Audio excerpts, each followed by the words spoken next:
Hi, I'm Bob with the Windsor Karcher Group. Thanks for joining us today as we discuss the Sensor S212 HEPA upright vacuum. Now, one of the many benefits of the Windsor Karcher Group Sensor S2 is that it's available in either a 12 or 14-inch cleaning path. It has a 5.3 liter capacity. The brush spins at 2,700 RPM. And by the way, it comes standard with HEPA filtration that's rated at 200 hours. And there's no electronics. So what we're going to do is we're going to go ahead and start with the handle and go ahead and work our way down. Now, starting with the wand itself, it's very convenient because the operator has a nice large handle. They can grab a hold and take the wand off the base. Now, the nice thing about this is if we're going to do some detailed cleaning or maybe clean around the baseboards, we can actually go ahead and accomplish that.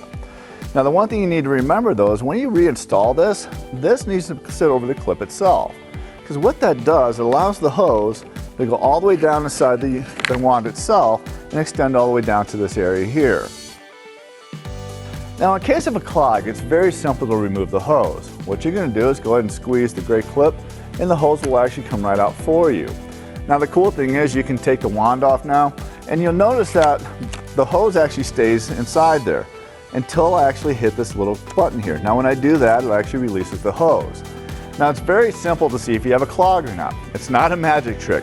If I can look down the hose and see my shoes, well, there's not a clog. If I can't, you guessed it, there's a clog. Now, here's the thing. Be careful when you clean the clogs out. Don't be using coat hangers and things of that nature that can actually come outside the hose. What we recommend, if you can reverse the vacuum, even better. If not, go get yourself a mop handle or something like that. You can run it down the hose and remove the clog. Now, you have a black end, you have a gray end. The black end, as you saw, goes inside the housing. The gray end is going to go back inside the wand itself. So it's very simple. Go ahead and hit the button again, insert the hose, and it should lock it in place for you, just like this. Now again, remember, it's important to make sure that when we put the wand back into place, that this actually fits over the notch here so the hose can run all the way down inside the wand. Now, before I put this back on, I want to go ahead and cover the cord management system. Now, the cool thing about the cord management system on here is one, there's no tools to actually replace your cord. As you can see here, you simply lift the kettle plug up and you can run it all the way out and replace your cord. The other thing is it gives you a really nice cord release. All you have to do is simply rotate it in the upright position. You can take all the 40-foot of cord off, plug it in, and away you go. Now, one of the other cool things about the cord management system is the strain relief. Now, that's a very intricate part of this machine itself because that keeps all the strain off your cord. Now, to release your cord from your strain relief, it's very, very simple. All you have to do is simply push on the gray tab and the cord will come right out for you. Now, once you do that, you can actually unravel it all the way down and replace the cord as needed. Now, looking at the back of the cover, you see we have a couple things. One, we have a crevice tool, and we also have a dusting brush. But this also houses your vacuum bag as well. Now, to access to your vacuum bag, it's very, very simple. What you're going to do is go ahead and push down on this lever. Now, before I do that, you'll notice we have a lot of yellow going on here. Yellow is something the operator needs to be trained on for daily operation. Now, if you ever see a light gray, we call that light gray at the end of the day. That's for service and or periodic maintenance. Now, to go ahead and access your bag, again, it's very simple. Go ahead and simply push down on that and it allows you to take your rear cover off to access your bag. Now, you notice yellow again and yellow up here too as well. What this will allow you to do is, again, is drop your bag down so we can take it out. Also gives you access to your microhygiene filter and also your HEPA filter as well. Now, the cool thing is that we don't have the HEPA filter in place or say the bag in place. For safety reasons, we can't physically put the cover back on. Now, what that means is the operator has to use the machine properly every time, and we can actually reduce downtime because of the fact nobody can actually use the unit if the bag and the filter aren't in place. Very, very important thing to remember. Again, so to put it back on, make sure your filters are installed correctly, put it back into place, and clip it back up there for you. Now, one of the cool things about the HEPA filter on the Windsor Karcher Group Sensor S2 is you can actually replace it every 200 hours. Now, to give you an idea, that's about every January and every July, make sure you replace your HEPA filter. Now, working our way down, you see another yellow touch point. Again, something the operator needs to be trained on for daily operation. To release the handle, simply release the pedal and the handle will lower for you.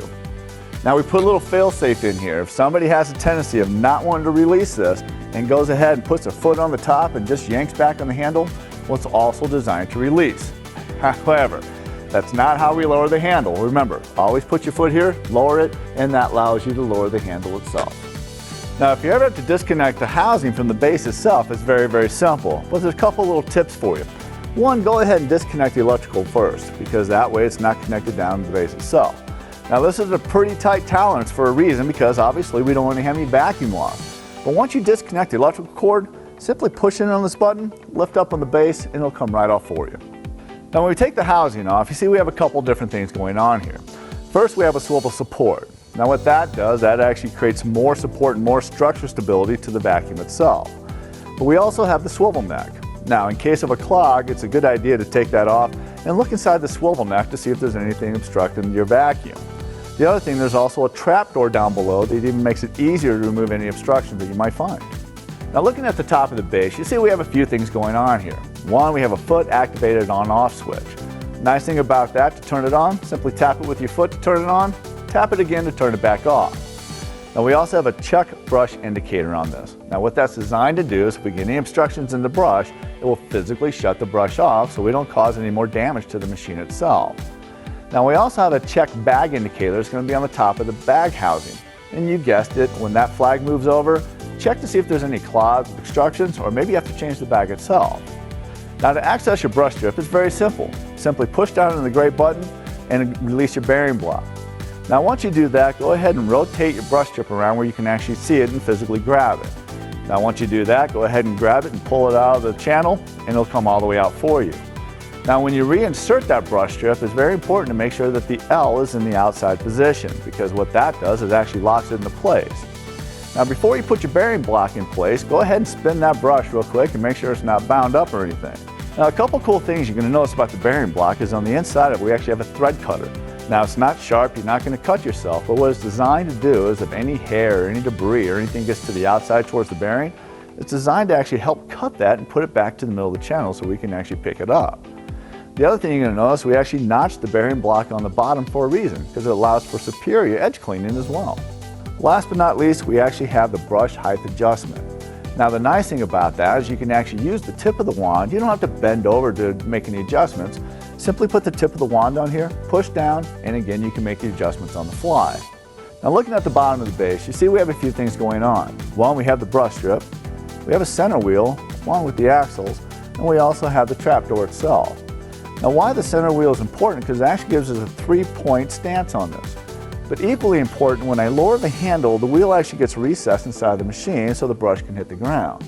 As soon as I put the handle in the upright storage position, the wheel extends out. That way it keeps the brush off the ground for you. You don't have to worry about premature wear on your brush strip. So until next time, when you think of the Windsor Cartridge Group, think of Bob. Better operating budgets.